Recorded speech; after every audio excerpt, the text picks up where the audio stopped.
আপনি কি জানেন পৃথিবীতে যে পরিমাণ সৌর এনার্জি পতিত হয় তার 1 ঘন্টার এনার্জি আমরা যদি ধরে রাখতে পারি তাহলে এটি সারা বছরের জন্য বিশ্বব্যাপী শক্তির চাহিদা মেটাতে যথেষ্ট। তাহলে আপনি একবার ভেবে দেখুন যে সোলার উইন্ড বা সৌর বায়ু সেটির কি বিপুল পরিমাণ শক্তি থাকতে পারে। পৃথিবীর সমস্ত কয়লা, তেল বা ন্যাচারাল গ্যাসের মধ্যে যে পরিমাণ শক্তি রয়েছে তা সূর্য থেকে নির্গত হওয়া শক্তির কিছু ভগ্নাংশ মাত্র।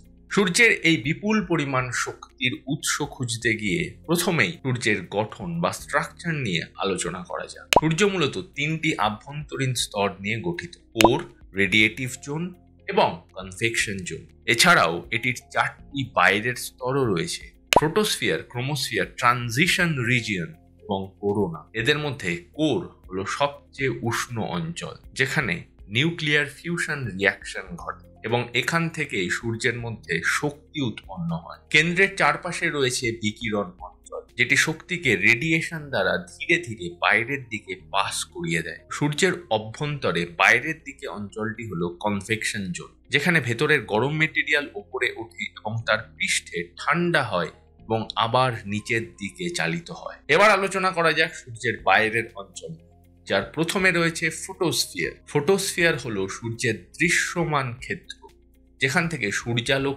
নির্গত হয়। এটির ওপরে রয়েছে ক্রোমোস্ফিয়ার, এটি সূর্য গ্রহণের সময় দৃশ্যমান। এর ওপরে ট্রানজিশন লেয়ার, এটি খুবই সংকীর্ণ এবং এখানে তাপমাত্রা হঠাৎ করেই বেড়ে যায়। এবং অবশেষে আসে করোনা বলয়, এই সূর্যের সবচেয়ে বাইরের স্তর। এই স্তরটির তাপমাত্রা সবচেয়ে বেশি। সূর্যের প্রতিটি স্তর সামগ্রিক শক্তি উৎপাদন, তাপ বিতরণ এবং সূর্যের গতিশীল আচরণে অবদান রাখে। সূর্যের করোনা বলয়টি সূর্যের সবচেয়ে বাইরের অঞ্চল। এই অঞ্চলটি মহাকাশের লক্ষ লক্ষ কিলোমিটার অবধি বিস্তৃত। এটি অত্যন্ত উচ্চ তাপমাত্রার একটি অঞ্চল, যার টেম্পারেচার অলমোস্ট 10 লাখ কেলভিনের কাছাকাছি হয়। এই করোনা স্তরটি প্রাথমিকভাবে প্লাজমা দ্বারা গঠিত এবং এই স্তরটিকে শক্তিশালী আয়োনাইজেশন দ্বারা চিহ্নিত করা হয়। সম্পূর্ণ সূর্যগ্রহণের সময় করোনা চাঁদের অন্ধকার ডিস্কের চারিদিকে একটি উজ্জ্বল প্রভা হিসাবে দৃশ্যমান হয়। করোনা বলয়ের গঠন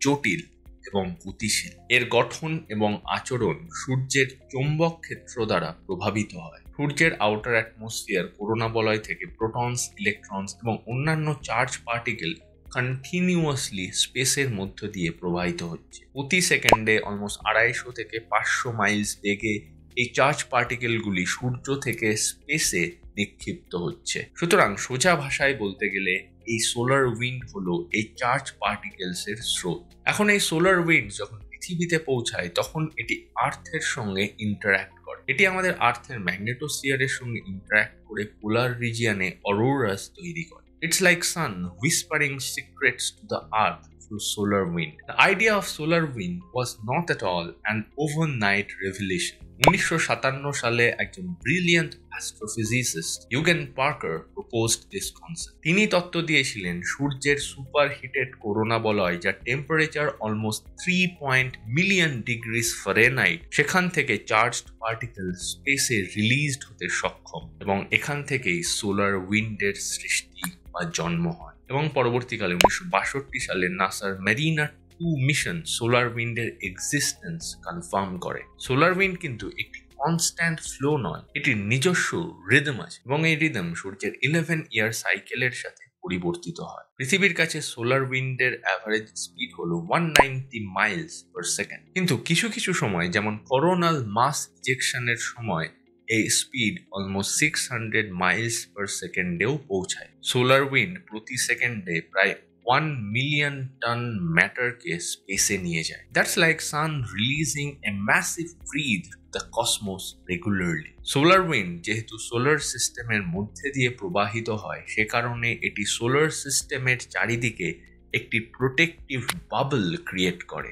যেটিকে বলা হয় heliosphere. This celestial shield defends us from the cosmic rays from the universe. এই হেলিওস্ফিয়ার না থাকলে হয়তো জীবন অন্যভাবে ইভলভ হতো বা হয়তো জীবন ইভলভই হতো না। এবং সূর্যকে নিয়ে আমাদের আরো অনেক কিছু জানার বাকি। সেই কারণে নাসার সোলার প্রোব মিশন সূর্যকে টাচ করবার মিশনে অগ্রসর হয়েছে, যেটি সোলার উইন্ড সম্পর্কে অনেক মিস্টিরিয়াস তথ্য এখনো আমাদের সামনে তুলে ধরতে সক্ষম। সুতরাং সূর্য শুধুমাত্র একটি জ্বলন্ত আগুনের বলই নয়, এটি একটি কসমিক স্টোরি টেলার যেটি সোলার উইন্ডের মাধ্যমে তার সংবাদ পাঠায়। সোলার উইন্ড সম্পর্কিত আমার এই ভিডিওটি যদি আপনার ভালো লেগে থাকে, প্লিজ এই ভিডিওটি লাইক করুন, আমার চ্যানেলটি সাবস্ক্রাইব করুন এবং কমেন্ট সেকশনে জানান আপনার ভিডিওটি কেমন লাগলো।